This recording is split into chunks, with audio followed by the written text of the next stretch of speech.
So the Cultural Integration Fellowship, which is sponsoring this program, was founded by Dr. Haridas and Beena Chaudhary. And I have a personal relationship to that. When I came to the United States to take up this work actively in the 1970s, there were a few centers around run by forerunners, you could say, who came here and presented the teachings of Sri Aurobindo and the Mother and developed various things. There was the Sedona Center with A.B. Purani. There was Matagiri with Eric and Sam, and Dr. Tyberg in Los Angeles, and Haridas and Beena Chaudhary in San Francisco. And what's interesting is that all of those forerunners had their own unique perspective on things and started various centers and programs and lectures, whatever. But Dr. Chaudhary had a larger vision. He didn't found a center. He started an institution. And that institution is vibrant, active, and powerful in the world today through the California Institute, as well as the Cultural Integration Fellowship, in bringing this new light into the world. In the 1970s, I was living in Southern California. I had a much closer relationship with the East-West Center at that time. But whenever I came to San Francisco, I would meet with Dr. Chaudhary. I've stayed at the Fulton Street address at the Cultural Integration Fellowship. When Panditji gave his talks there, I was present at that. And at various times, I assisted Dr. Chaudhary, to my great benefit, in running his book table for him when he was giving lectures at various places. So the relationship was very close and very formative for me as a young person to come into the sphere of influence of such a luminary. And so I am so grateful and so moved by the work that he has done and that Beena carried on, that it's my pleasure to introduce our speaker today, which is Santosh Krinsky, on the platform of the Cultural Integration Fellowship. I don't have any wise words or sayings or poems from Dr. Chaudhary, which our friend Kundan normally presents. So with that, I think we'll just get started. Hari Om Sahana Vavatu Sahano Bhunaktu Sahaviryam Karavavahai Tejasvena Vadhetamastu Ma Vidvishavahai. Om Shanti Shanti Shanti. Om, together may he protect us, together may he possess us.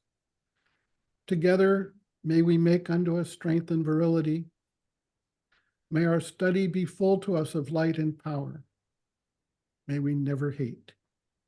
Om, peace, peace, peace. So the topic today is we live in challenging times. What do we do about it? How do we face that? People think that there are so many dangers, so many risks, so many problems in the world that it's impossible for little people like us to do anything about it. And on the same token, we often feel victimized by those forces, and we feel stress, we feel anxiety, we're worried. In many cases, those macro forces impact us in our daily lives, whether we want to recognize it or not. we think, well, I don't get involved in politics and I'm not involved in the whole economic thing and I can't solve war and peace, so I'll just go and do my little thing somewhere and try to pretend it doesn't exist and doesn't affect me. But it does. The pollution of our environment, the microplastics are entering everybody's body and changing the DNA of humanity. We may think that we're immune to that, but we're not. It's affecting us. And the issues of war and peace, with the mass migrations, with the destruction that's taking place, the climate change that some people simply say that if we ignore it, it will go away. But the effects are real. Several years ago, we had a pandemic, and the whole world basically went through a trauma, and societies virtually shut down.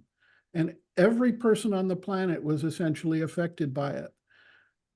Some of these things happened because of changed disease vectors that occur because of climate change. Some of these things occur because of the chemicals that we're putting into our lives and into our world. Some of these things happen through pure greed and mismanagement of the vital nature of humanity, where some people just feel like they have to take over and control everything, and everyone else can just starve and suffer and die. So it affects the world, it also affects us. And we say, well, these are unique challenges. And in a certain way they are. But in a certain other way, they are part of the pressure of the birth of a new consciousness. If we look back, when things are going easy, when everything's fine and we've got money and we've got our lives and our friends and our family and we feel good, we frequently forget sadhana. We frequently forget to focus on the spiritual efforts that we need to make. Life is too easy. We want to kick back and enjoy it. And that's okay. That's human nature. But it takes that pressure of circumstance to force us to do something different. In the darkest of times, we find that the greatest spiritual progress can take place. Just think about it. The Bhagavad Gita, one of the greatest texts on how to live human life and take up a spiritual standpoint in life, was presented on the battlefield of a great civil war, where teachers and disciples were going to be killing each other, where elders and grandparents were going to be killing their grandchildren and vice versa. And yet this great spiritual text was brought forward at that time, coming a little closer to our age and time. In the 19-teens, we suffered through the war to end all wars, World War I. It was terrible. It was horrible. I don't remember it personally, but I've heard accounts of it. And if we look and see, Sri Aurobindo was alive at that time. Mm. And he didn't feel victimized. He didn't feel like there was nothing he could do. He was writing the life divine in the midst of that darkness. Think about that. He was writing the life divine. In World War II, another one of these major disasters, the mother took up the challenge and started what eventually became the mother school, the education facility that we see today in Pondicherry. as a result of taking in families, changing the entire nature of the ashram, and expanding her work dramatically. We can say, well, okay, she responded. She didn't look like a victim there. She responded to it. I won't get into the action that Sri Aurobindo was taking from his room. The focus he made on bringing down and focusing a greater light to confront that greatest darkness, but it was there. He rose to that challenge, and he met that challenge with spiritual development and growth, not just for himself, but for humanity. During that time, Sri Aurobindo was writing Savitri, a legend and a symbol. What better answer to the Nazi Holocaust than to bring down the light that Savitri represents for all of humanity and its future? During the 1950s, we had the Cold War, we had nuclear bombs being tested, we had the Korean War, we had all kinds of cataclysms that were intensifying the pressure in our world. And during the 1950s, the mother declared the descent of the supramental consciousness into the material world. How do we understand these juxtapositions between great darkness and a new consciousness? During the 1960s, worldwide upheaval, societies were thrown into chaos. There were riots, there were mass protests, there was the Vietnam War and its effects all over the world. And the mother founded Oroville. In each instance, people experienced tremendous pressure, and the response was to go deeper, to dig deeper, to focus more intensely on the birth of the new consciousness that needed to come about. You know, I'm reminded of Charles Dickens in his Tale of Two Cities. He wrote, "It was the best of times, it was the worst of times." Yeah. And that pretty much summarizes it for us. So we think that we're living in a time of great upheaval and disaster and difficulty, and we don't know what's going to happen. That's true, we are. And that's our opportunity to step up to the birth of the new consciousness. The challenges we face are unable to be solved by the physical consciousness, by the vital consciousness, or even by the mental consciousness. When we try to do that with the mental consciousness, we come up with gridlock. We come up with conflicting ideas that essentially stop each other from acting. And then the solution to that in many people's minds is, let's have a dictator who can just tell us what to do and we'll all just follow along. That's not a solution. It doesn't solve humanity's problem.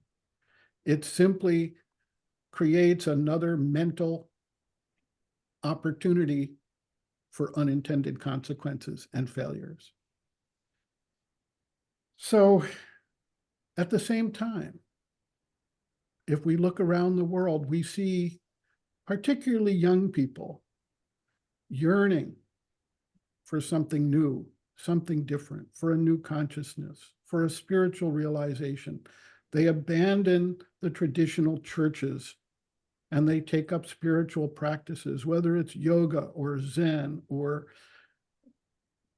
the Chinese martial arts or whatever it might be, because they are seeking. They feel this urge to do something different, to grow in a different way.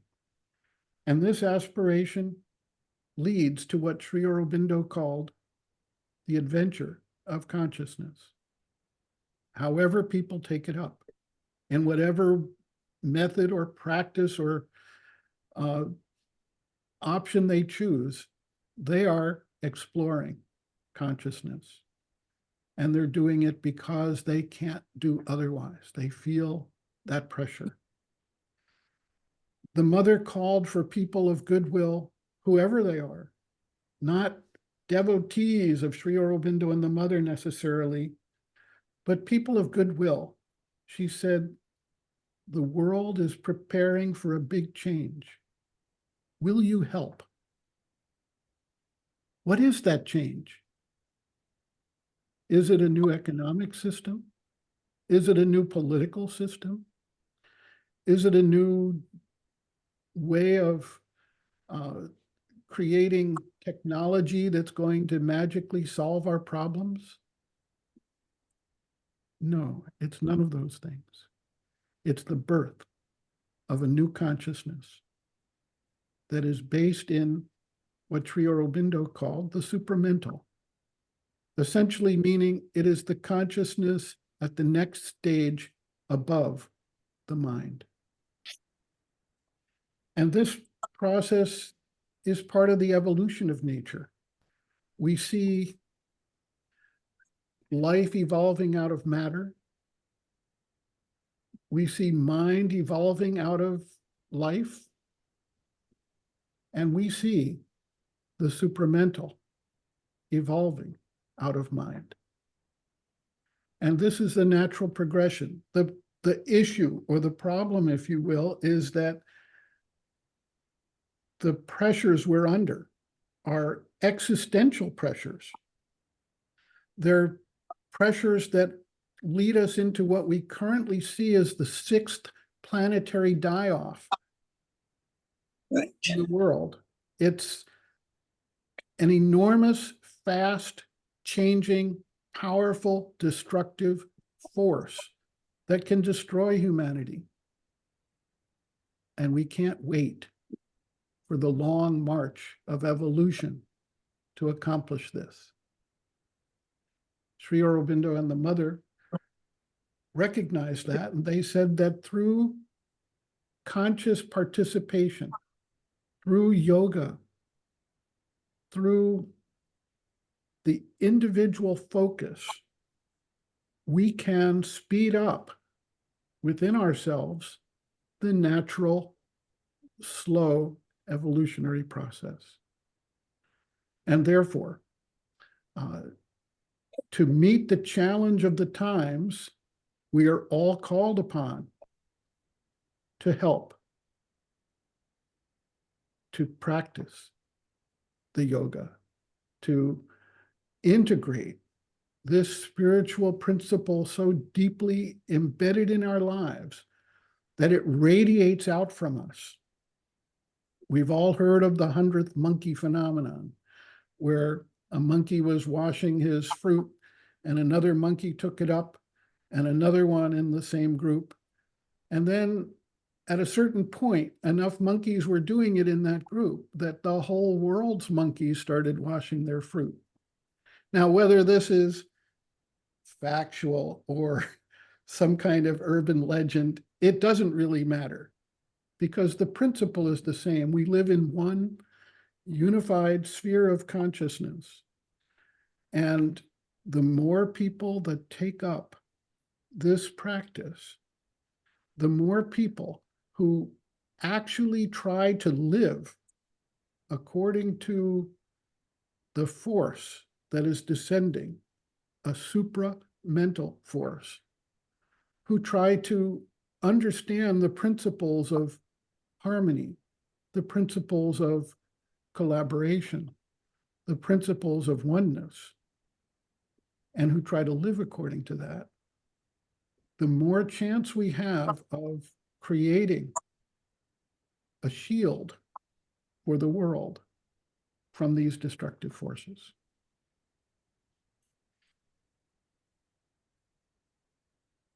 Each evolutionary stage involved tremendous cataclysmic changes. And some people say, well, what can we do to stop all these changes? Actually, some of these changes are part of the evolutionary process. When life evolved out of matter, various forms of matter were radically changed. They were no longer what they were when they started. When mind evolved out of life, life also changed and matter changed. And now we dig into the genetic code and we do all kinds of gene splicing, and we design new things, we create new things, we create new forms of matter. Microsoft the other day came out and said they've developed a new form of matter other than the ones that we're used to. Someone else found out that light was now able to be observed in 37 dimensions, not just the 3 or 4 that we're recognizing. So mind changes life and matter, and we have to expect that the supermind, the supramental force, will change mind, life, and matter itself. How is it going to do that? What impact does it have? We saw in World War II that the cities of Germany were totally destroyed through day and night carpet bombing, total destruction. And out of that total destruction arose a modern, new, powerful society. That doesn't justify the suffering, but it points out that in some cases, in most cases, you have to remove obstacles that our habits, that our ways of doing things, that our institutions have created that are no longer solutions to the problems we're facing. They say that humanity is always fighting the last war, not the next one. And it's the same way with the developments of societies and consciousness and our role in them. We're trained as young children and all through our lives to live a certain way based on the institutions and the forms that have accreted over time and become solidified. And yet these very forms, in many cases, are the obstacles to the next evolution. And so our challenge is, can we find ways to evolve without necessarily disrupting the whole world with suffering and change those institutions? Or are the cataclysmic type of changes we're seeing today the way of the divine to clear the decks, so to speak, so that the new consciousness can manifest? Now, there's probably some truth in both sides of that. So it's something for us to reflect on.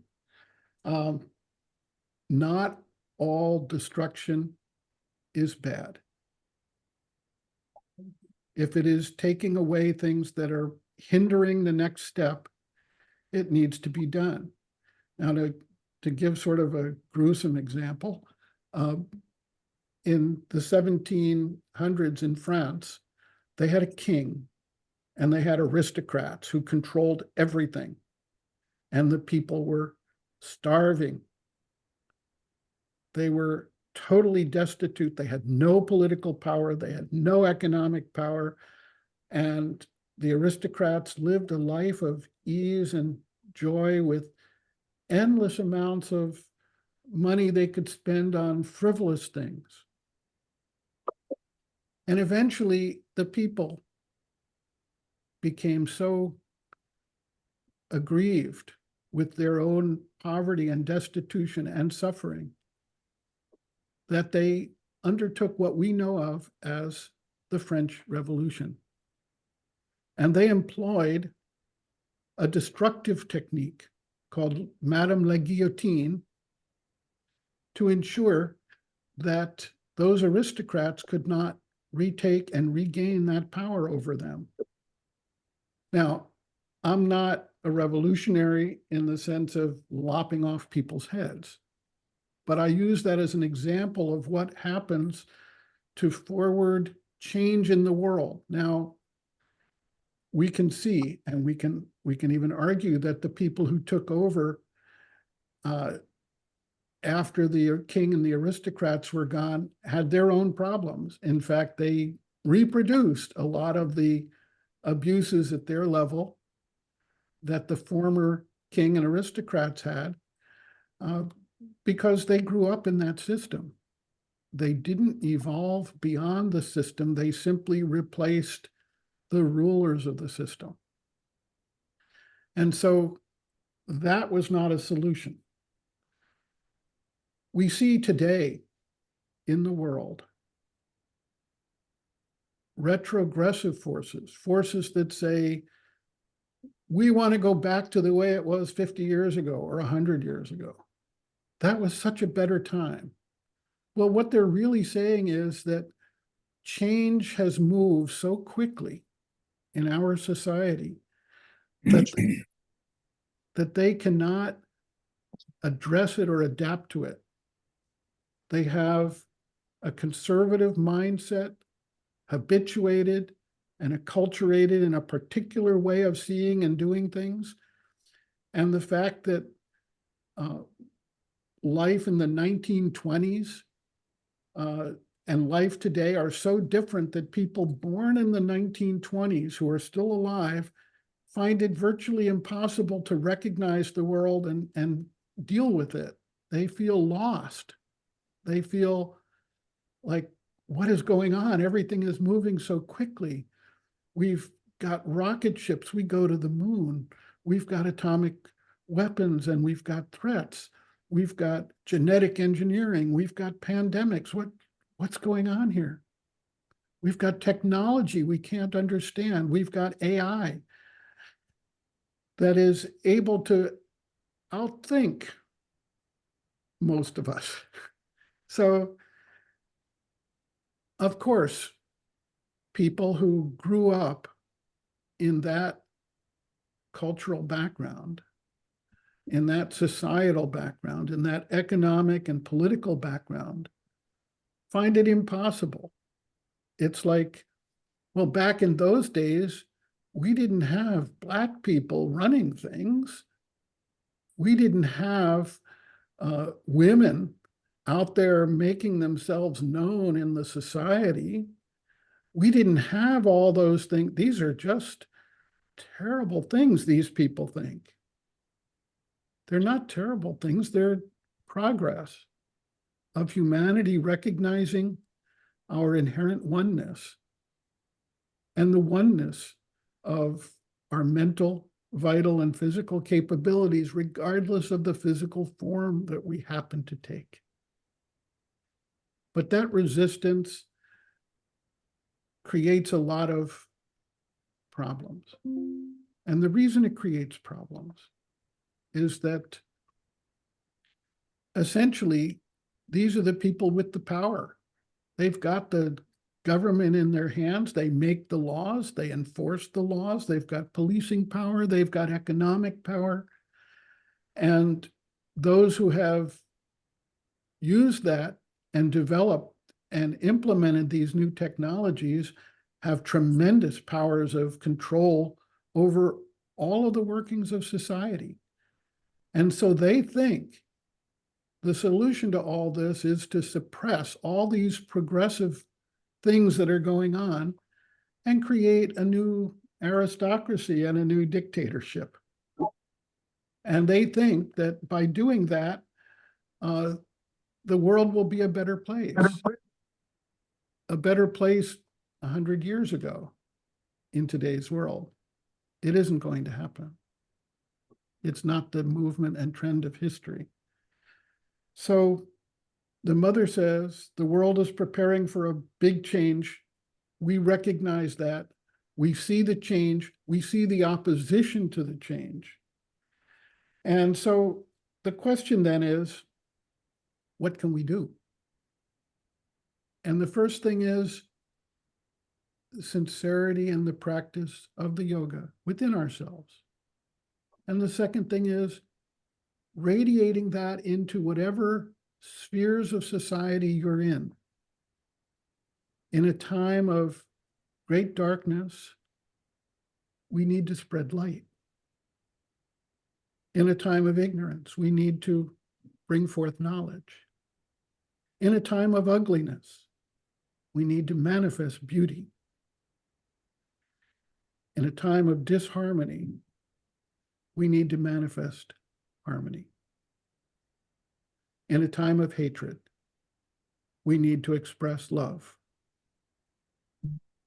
If we do those things, we will have an impact. We think we're just small people and we're hidden away. Well, consciousness is universal. And the more powerfully we integrate these things into our awareness and consciousness, the more powerfully we act upon them, the more powerfully we stand up for these principles, the more impact it has. You may not see it. With all the chest beating and trumpets blaring and drums drumming everywhere of the vital consciousness trying to hold on and hang on in its last gasp of trying to manage the world, you may not see it, but it's active nevertheless. That is why the mother could declare that the supramental consciousness has manifested in matter. And we see the changes over time, the evolutionary changes that are happening with revolutionary speed, the yearning of the young people for spiritual development, the growth of a movement around the world towards understanding and oneness and mutuality, despite the control of oligarchs and dragons who sit on huge piles of money and let everyone else starve. We see this. We can't control them, but we can be true to what we see, what we understand, and what we know. The new consciousness is farther seeing, wider, able to harmonize conflicting ideas and able to see a way forward that we cannot see with our mental consciousness. It's able to resolve imbalances.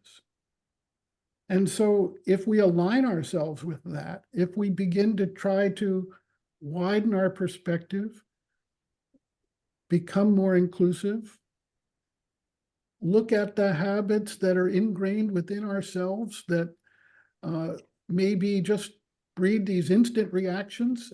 And as we look from within, we say, oh, maybe I can change that reaction within myself.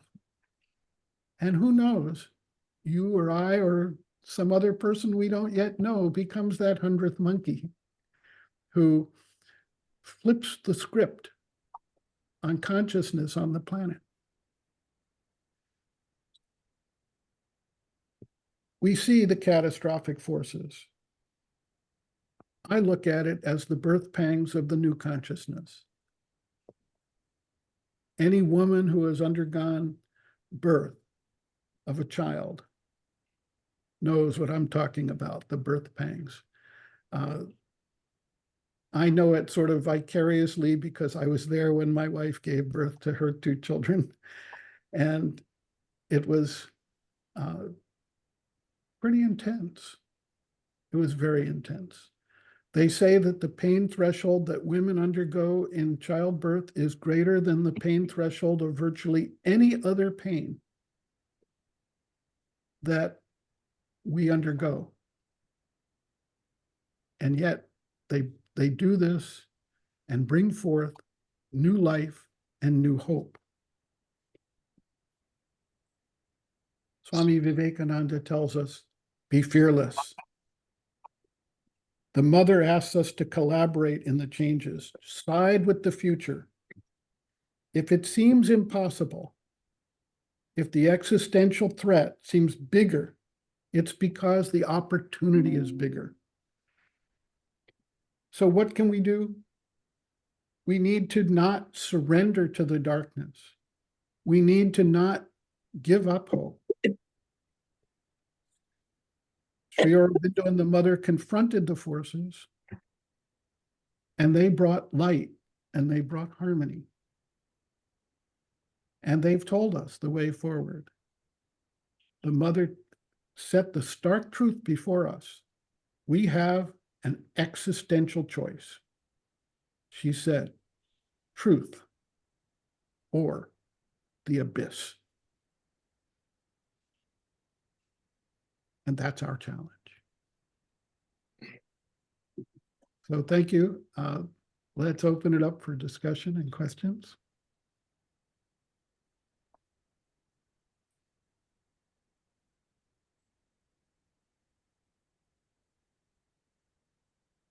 And I'm not really experienced with all these hand raisings and callings on people. Let's just try it. Let's see what happens.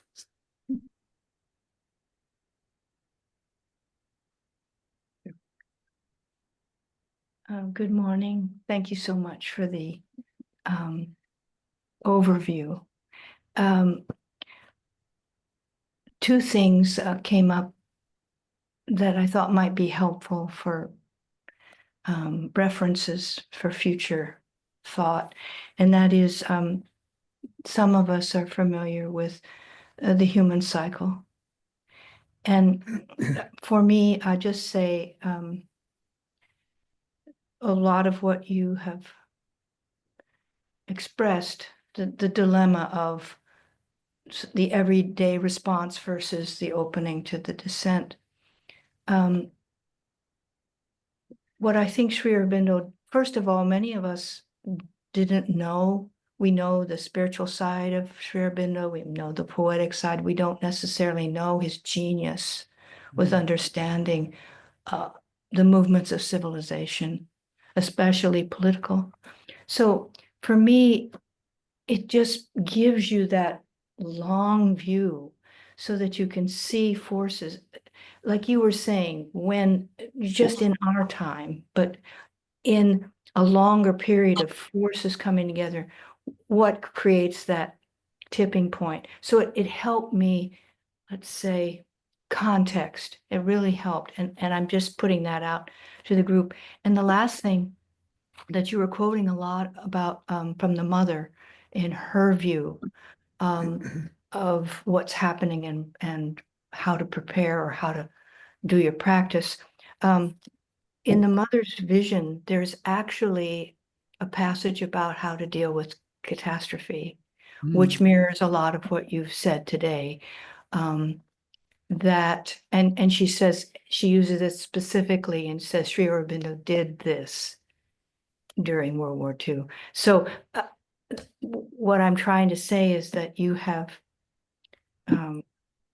brought through a context and a view that is really practical and can really support not only our individual practice, but our collective. And as someone who is not given to a calm temperament or is not given to being objective, the practice of yoga makes life so much more doable.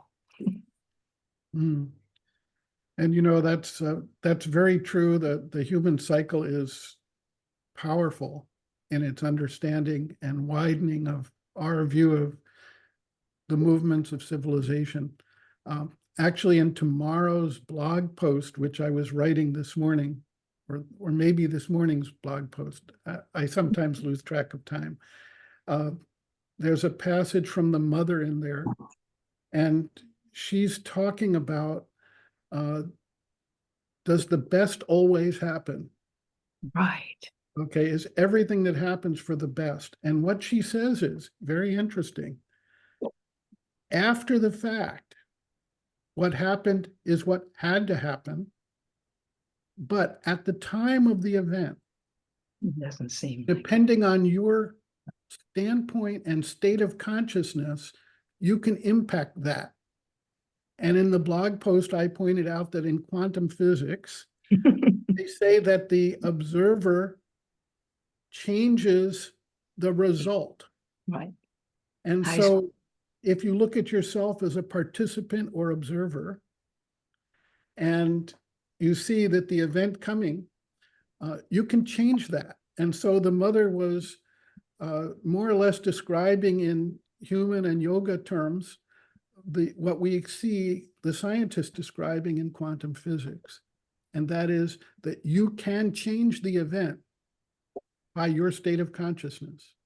That's exactly what she says in this writing at the end of the Mother's Vision on Catastrophe. One last thing, you may recall this more accurately, but I think I recall that the mother said to Sri Aurobindo,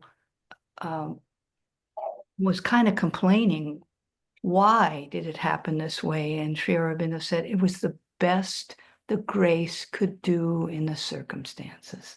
Exactly. It's really true. We're living in a world that is very complex with forces working over millennia. And we can't simply wave a magic wand over it and expect it all to transform magically and instantly into a land of rainbows. I mean, it just doesn't work like that. And so you take incremental development, you take sometimes unseen incremental development. And that's why they say you have to have the faith that what you're doing is going to have that longer term benefit. And that's why I always talk about what I call the 1% solution. And that is you make 1% change today, and over 300 or 400 years, you've got a huge difference in the slope of the change. So we're not expecting that magically the greed and the bullying and the anger and all those other things are magically going to go away and we're going to have a world of total harmony. We're expecting that over time, humanity will come to recognize that that is not the way to live and coexist and thrive. And they will make that change because you and I and so many other people are expressing that and Doing trying the to work. do that. Exactly. Thanks.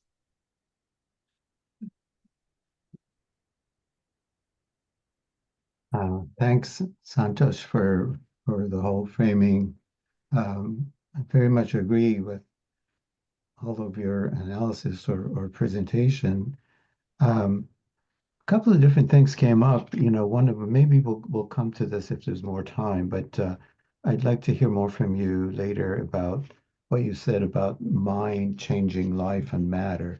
And I'll rephrase this in a way, but before that, I just wondered,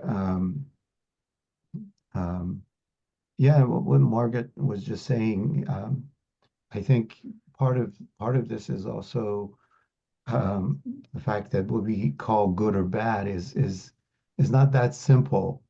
You know, it's more like an egoic framework, you know, that we use. I remember a Tibetan Buddhist story. I won't go into it, but there's a whole series of events happen when one person tells the other, "Oh, it was so good that this happened," and then, "Oh, it was so bad that it happened." Because as time progresses, a new context develops, and you look back at what was good and what was bad, and you see it in terms of the consequences, and you say, "Oh, by the way, it wasn't that bad," you know. And a lot of us do this in our lives. You know, we look at what we think were difficulties or problems or turning points in our lives, which were difficult, but once we see the new consequences, we can say, oh, after all, it wasn't that bad. So I think it's kind of hard for me to kind of make those judgments. I'll sort of suspend it as much as possible. But one thing that I'm very convinced about for some reason, and I want to hear from you on this, is that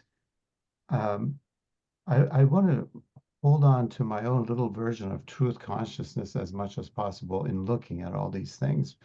I actually see very small people in these great figures in politics and all the news and stuff like that. I don't see great human beings. I see angry and unhappy people.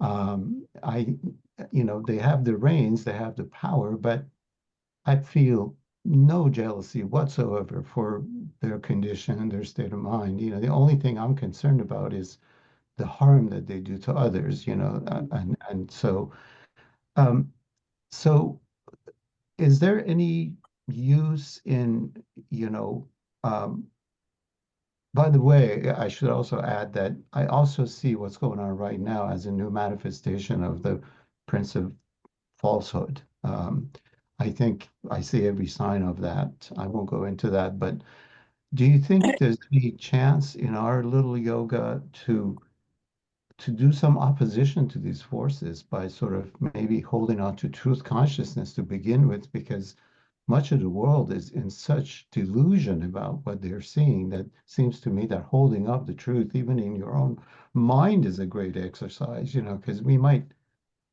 wobble from that from time to time as well. But any opposition, actually, from a yogic point of view, in our small ways, what do you see about that? Do you recommend that? Well, I don't recommend anything particular to anybody. What I recommend is you look in your own heart and see what you're moved and what your mission and what your focus is to do. And if you're called upon to do that, I would wholeheartedly support that. But not everybody can take up opposition. Some people are not meant to be spiritual warriors in that sense. And they will just get basically beaten down if they take it up.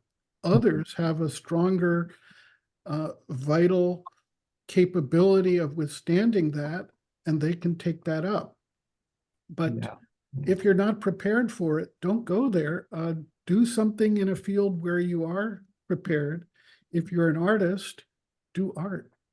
Yeah. If you're a musician, do music. And if you're a spiritual warrior in the political and economic world, well, so be it. You'll have our blessings and support as much as we can give Yeah.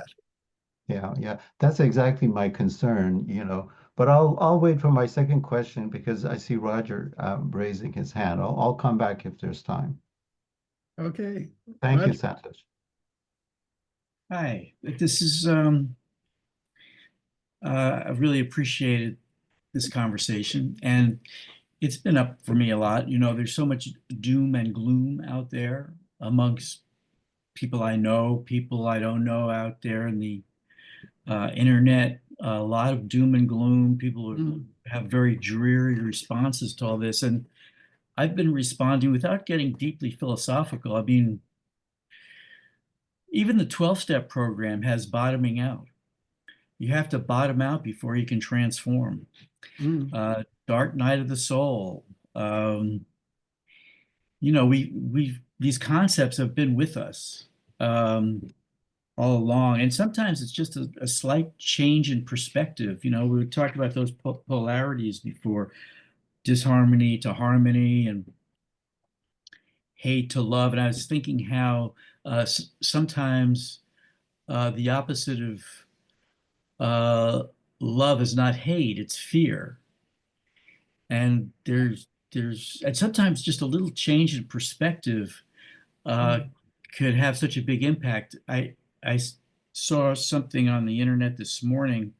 There was a woman in pre-World War II Germany, and during the war, I forget her name. She was an American that went to Germany before things started to collapse to study some discipline. I don't remember what it was. And she stayed there as the whole thing was devolving. And she created a little mini movement. She brought together a very diverse group of people: artists, politicians, writers, philosophers, and they created a resistance movement. They got a lot of Jewish people out of Germany, and she had a big little impact. And eventually she was arrested and she was convicted, and Hitler overrode the conviction. And instead of sending her to prison, she was executed. And I was thinking that people look at this story sometimes, some people, and it's, oh, how terrible. But I'm thinking, what a satisfying life she led. I have a feeling, my projection is that she died with a certain sense of satisfaction, and I see it as a positive story and the kind of impact that her life and her activities had on other people, kind of helping this movement along. And so yeah, I don't know sometimes when I'm not caught up in the doom and gloom, is that my kind of Reichian armor and my denial and my kind of male insensitivity? Or am I seeing things in a deeper kind of appreciation? Sometimes it's hard to tell, but I appreciate that this conversation is something anybody can appreciate. It you bring in the deep philosophical context, but most any bright person could be participating in this conversation and get the message. So I like the way you're able to kind of balance those elements very nicely. Thank you.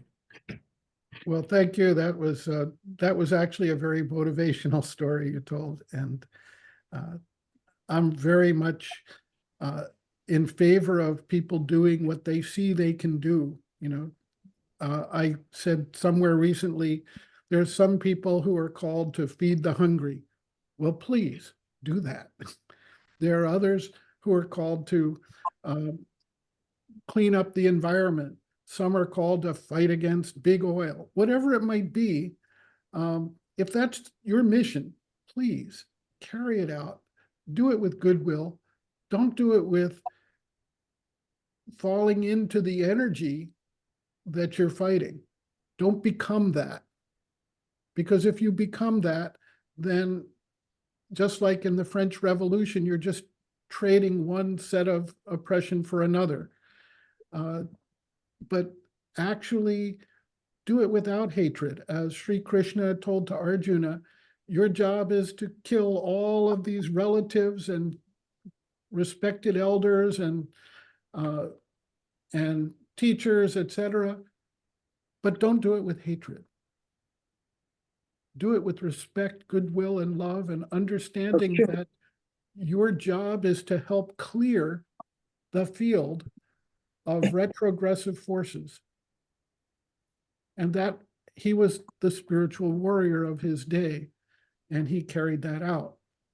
So not all of us are called to be Arjuna, but we are called in whatever field we act upon to bring that new vision, bring that new consciousness, and manifest it, not just meditate and then turn into something else when we go out of the meditation, but actually begin to manifest it in every way we can, as much as we can, given that we are human beings and we too are part of that evolutionary change that's got to take place.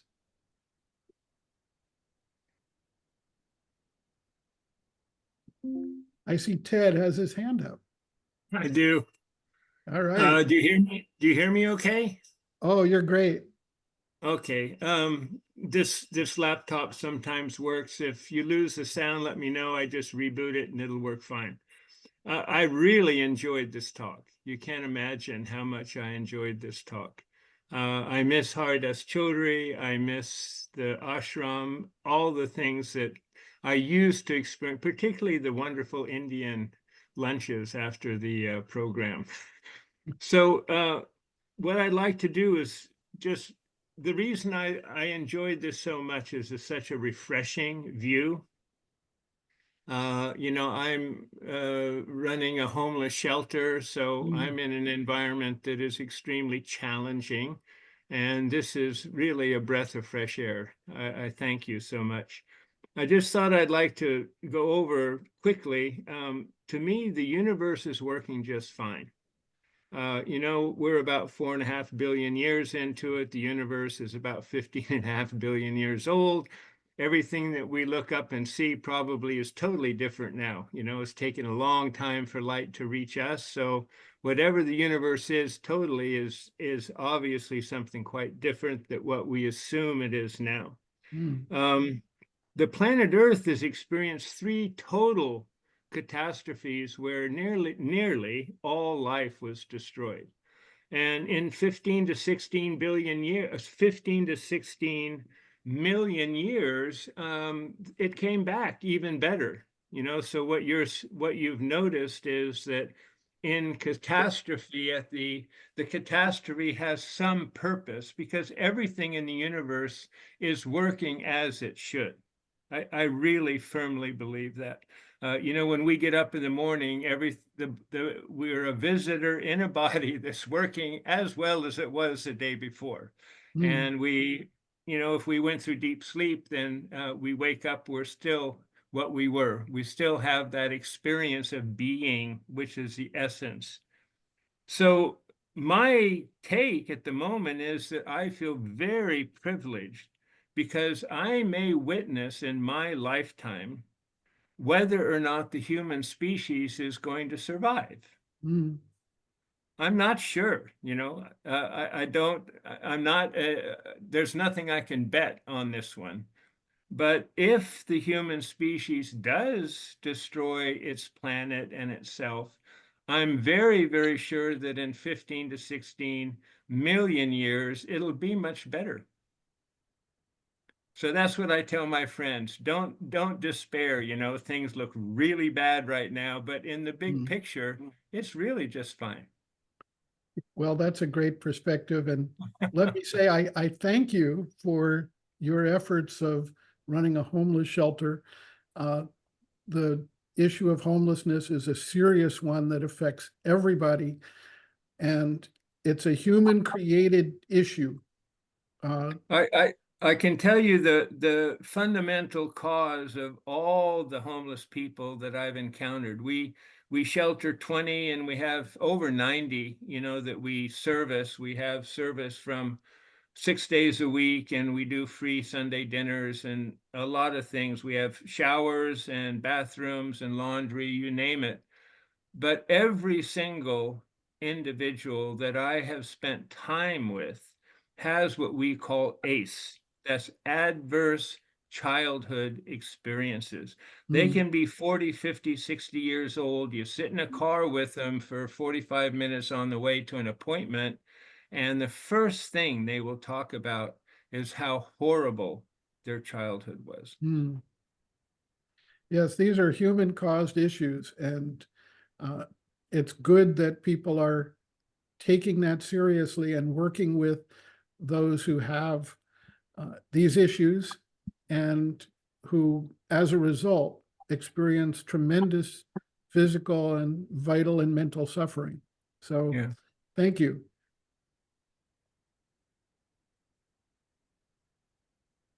Somebody else, Andy? Yeah, I wanted to first say thank you, Santosh. It felt so good to be here. Not only the content of your talk, but the way you deliver such a calming energy, even though we're talking about quite challenging topics. And I have a question. It's a sincere question. It might be a bit complicated, but going back to the beginning, like right in the beginning, you talked about all the forces and things going on in the world and the way in which we can fall into victimhood and feeling victimized by it. So I'm curious to dive into that a little bit. And as some context, I recently listened to a lecture by an Aurobindo who is Indian and has lived in India their whole life. And he kind of made a point that said, Westerners often ask me a lot about self-esteem and how to build people's self-esteem. And he kind of broke with the entire paradigm and said, kind of cutting to the chase, like when you're rooted in your swabhava and your swadharma, like self-esteem is not really even a relevant concept. because you're really in alignment with your own soul and with the divine. And I think similarly, Sri Aurobindo and the Mother often are constantly offering us this like much deeper and deeper and deeper and layered, nuanced view of the world. So my question around when we feel like a victim, I myself think about this a lot. Like, how do I, on one hand, surrender to the Mother and be in alignment with that, but also how do I, on the human level, step out of being a victim and be more assertive? And the other piece I'd like to say is, like, culturally, I feel, particularly probably since the 60s, maybe it's a timeless thing, but because of social justice issues, like becoming more and more and more front and center for people, but like most social justice issues, in a way, always involve a group or a person being victimized. Mm. And so I think there's just, from my perspective, that could be right or wrong or incomplete, like the sense of being a victim is more alive in culture for both very valid and good reasons. But also it can be like a really slippery, like to identify as the victim can be this profoundly slippery, disempowering place to become identified with and fall into. So thank you for hearing all of that. Coming back to the question, like, you know, in light of Sri Aurobindo and the Mother, in the same sense of like in the way in which self-esteem is like valid on one level, and on a deeper level, we can dispense with it. From your view and life experience of integral yoga, other than, like, I think we all align on like faith in the Mother, there's something deeper going on here. Like, is there anything else you might draw on in your own life to, you know, if you identify feeling like a victim in a yogic way, how you step out of that? Well, let's try. I appreciate your question. And my view is that if you're in a space where you can identify with your deeper dharmic mission and not the ego personality, then you don't have that issue. But not all of us are there or there all the time. And so we still have to struggle with and deal with the day-to-day stuff. And it's sometimes very oppressive. And to deal with that, part of it is seeing if you can just shift your standpoint enough to recognize that that is the ego and the external nature, and sort of play with it rather than feel like you're controlled by it.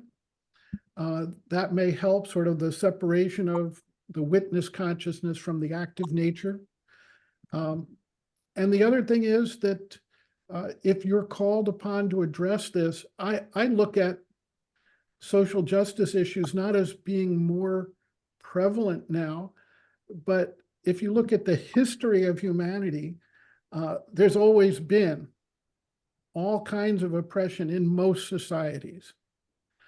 And the fact that it was accepted and normal to have slaves, to treat women as commodities.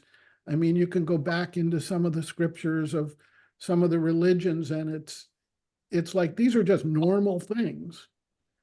And over time, as we grow in awareness and grow in consciousness, it's no longer normal. And that's where you become awake to the feeling of victimhood, because you say, well, okay, I'm being oppressed.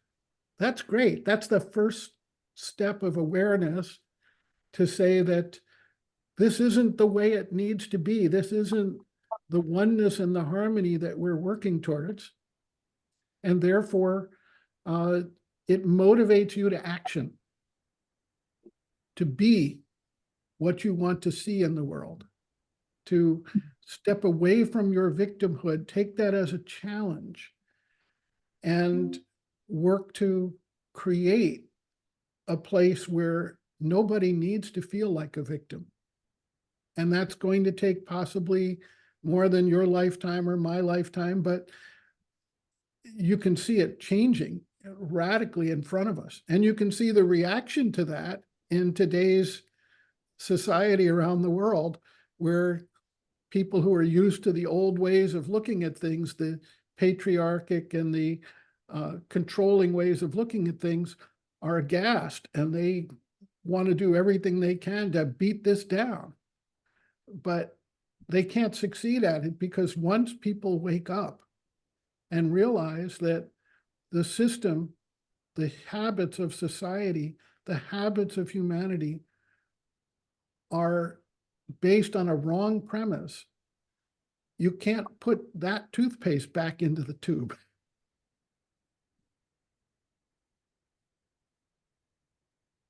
Thank you. It seems to me that, hi, everybody, and I'm sorry for making lunch noises at the beginning. If you heard that, I wasn't muted.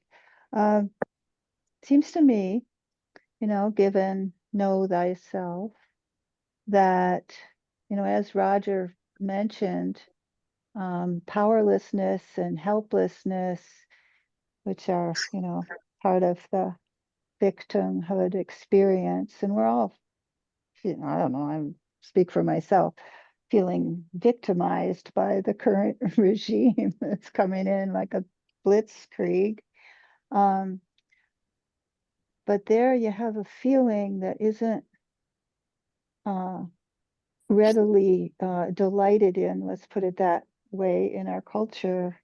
And yet here it is, it's like when it shows up, especially at a time of introspection, a time of quiet, when you can really explore it or let it speak, in its language, and prioritize the feel of it rather than the message, that gets merged with it from the mental. I don't know of any other way. And yes, in the 12 steps, admitted we were powerless and that our lives had become unmanageable as we try to flee that feeling or fight it. And then, moving on, made a decision to turn our lives over to a larger context. So it's that, it's the same work, I think. Yeah, I mean, awareness and kindness, allowing, permission. Hard work, but it's good work. Yeah. Well, thank you. I think that's a good response to Andy's question as well.